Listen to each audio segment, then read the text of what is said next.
Madam Speaker, the focus of my speech today is on understanding and addressing employment insecurity.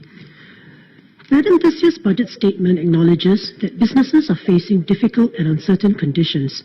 To this end, we see the continuation of some existing schemes to support businesses, such as the wage credit scheme and an extension of the special employment credit, which provide a modest offset for wages paid to Singaporeans.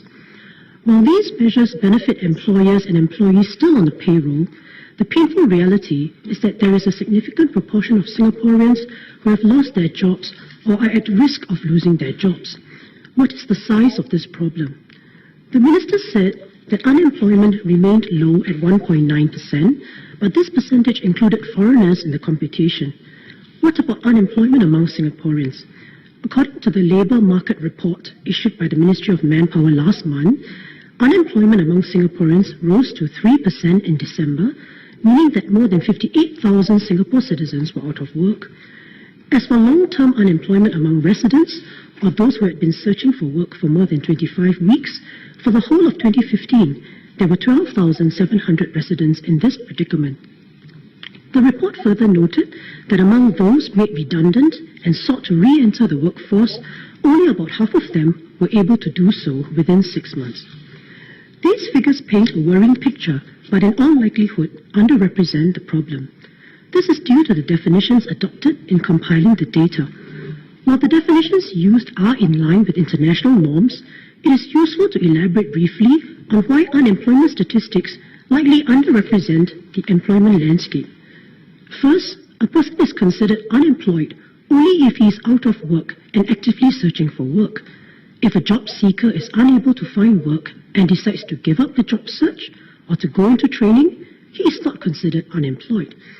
In addition, a person is considered employed in Singapore so long as he has worked for just 1 hour in the period in question. Thus, a general manager who loses his job and works just 5 hours per week at a fast food chain counter is considered employed and off the unemployment statistics. Clearly, the plight of this general manager deserves attention. One of my residents recently shared with me his worries about employment insecurity. Some of his friends in their early 40s had recently lost their jobs. They had decided to dumb down their expectations and found jobs in other industries, but the reduced pay was insufficient to meet their commitments, leading some of them to become Uber taxi drivers to supplement their income. Such persons are not captured in our statistics, but are these displaced workers not worthy of attention? What stress befalls a breadwinner who loses his job at a stage of life when he has to support children or elderly parents, service a mortgage, and more? These stresses, in turn, have ripple effects on the quality of family life and the ability of children to concentrate on their studies. Madam, it is time for the government to put in more effort to measure underemployment. Unlike unemployment, which refers to the extreme situation of a total lack of work, measuring underemployment will indicate to what extent a person is suffering from a partial lack of work.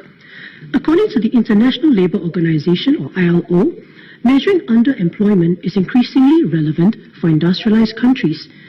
The ILO noted that many countries were facing changes in the employment situation, labour market flexibility, and the rise of various forms of non-standard employment.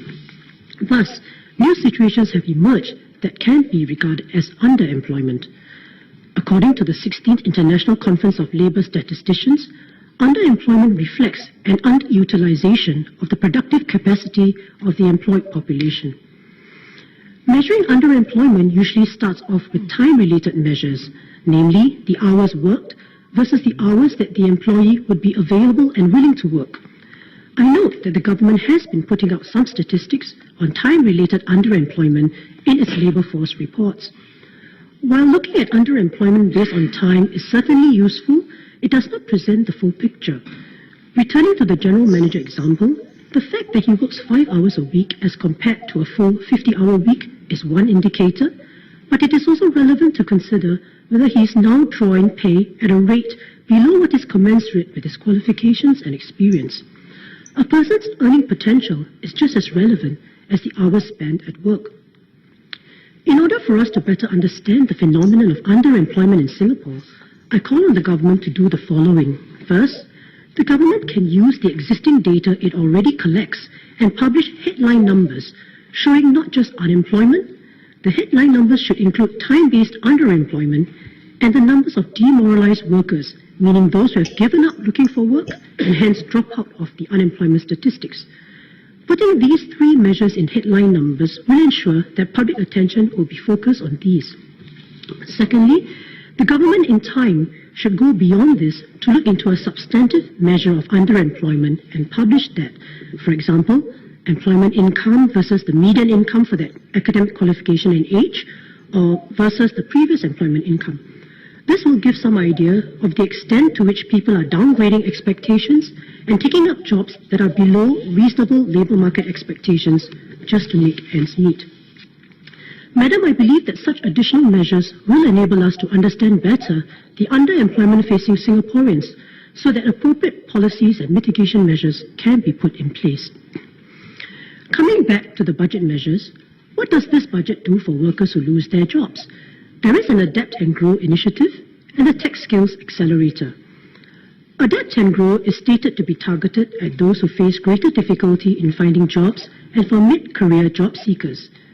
The emphasis is on inducing employers to hire through wage support to the employers and on retraining and job matching assistance. These are certainly laudable, but it may take some time before the job seeker is able to find meaningful employment through no fault of his own. As for Tech Skills Accelerator, it is not clear whether it is meant only for those already from the ICT sector or has a broader catchment. However, it is very ambitious. I concede that I am no ICT professional, but Tech Skills Accelerator assumes that technical skills learning can be accelerated. For simpler level skills, that might be the case, but for specialized knowledge, I can imagine that it would take years of experience to master, just like other professions, say engineering or law. In this economic transition, there are hardworking Singaporeans and their families being pushed into limbo. As a society, we should devise some safety nets to give them some peace of mind. To this end, the government should look into the feasibility of introducing redundancy insurance. One model could involve requiring workers resident in Singapore and their employers to each contribute a very small percentage of the employee's monthly salaries towards a fund. The fund should be geared towards helping workers who undergo involuntary unemployment, meaning those who are made redundant, including those terminated with notice. The fund could gear towards giving a 6-month payout at a fraction of the worker's last drawn salary, say 40%, subject to a cap, say based on the median wage. Such a modest scheme of limited payouts which end after 6 months will send a clear signal that only a temporary buffer is being provided, incentivizing the worker to actively prepare to earn his own income again. Madam, such redundancy insurance has benefits for both the individual and society. For the individual, he will seamlessly have recourse to this buffer, which he contributed to. He may not need to queue up at a social assistance agency and tap on public monies.